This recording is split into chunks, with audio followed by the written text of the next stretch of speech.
विश्व 24 न्यूज हर पल आपके साथ। नमस्कार, मी प्रियांका पाटील आणि आपण पाहत आहात विश्व 24 न्यूज। गोदुताई वसाहतीच्या पाणी ड्रेनेज रस्त्यांसाठी सुमारे 100 कोटी मंजूर। अनेक मोर्चे, धरणे, रस्ता रोको, जेल भरो, लॉंग मार्च अशा पद्धतीचा कार्यक्रम घेण्यात आला। तरीही राज्य शासनाने कसलंही लक्ष दिलं नाही, परंतु आडम मास्तर नाउमेद होता। महाराष्ट्र शासनाच्या मंत्र्याकडे सतत पाठपुरावा सुरू केला। त्यामुळे शेवटी 12 ऑक्टोबरला ग्रामविकास मंत्री नामदार हसन मुश्रीफ, पाणी पुरवठा व स्वच्छता मंत्री गुलाबराव पाटील यांनी गोदुताई परुळेकरचे पदाधिकारी, महाराष्ट्र शासनाचे अधिकारी आणि काही निमंत्रित अशी बैठक घेतली आणि या बैठकीमध्ये अत्यंत महत्त्वपूर्ण निर्णय लागलेले आहेत।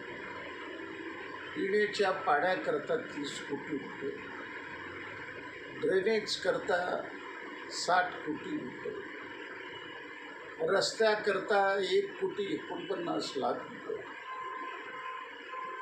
अशा पद्धतीने जवळजवळ 100 कोटीचे निर्णय आजच्या बैठकीमध्ये लागलेले आहेत।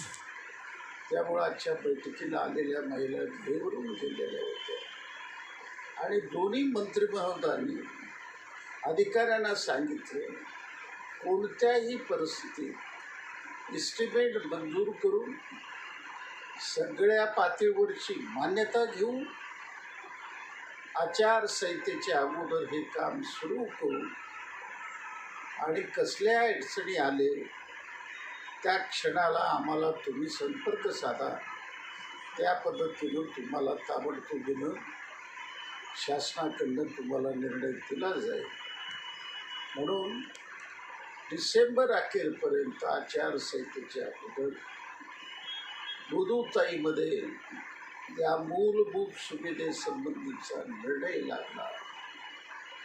काही दिवसानंतर या नरक यातनेतनं बाहेर येतील आणि त्यांना 2-3 दिवसाला एकदा पाणी, स्वच्छ त्या ठिकाणी व्यवस्था, स्वतंत्र ग्रामपंचायत आणि पक्के रस्ते या गोष्टीची त्या ठिकाणी। राज्यातील महत्त्वाच्या आणि आपल्या भागातील ताज्या बातम्या पाहण्यासाठी आजच आमच्या विश्व 24 न्यूज चॅनलला यूट्यूबवर सबस्क्राईब करा आणि बेल आयकॉन प्रेस करा।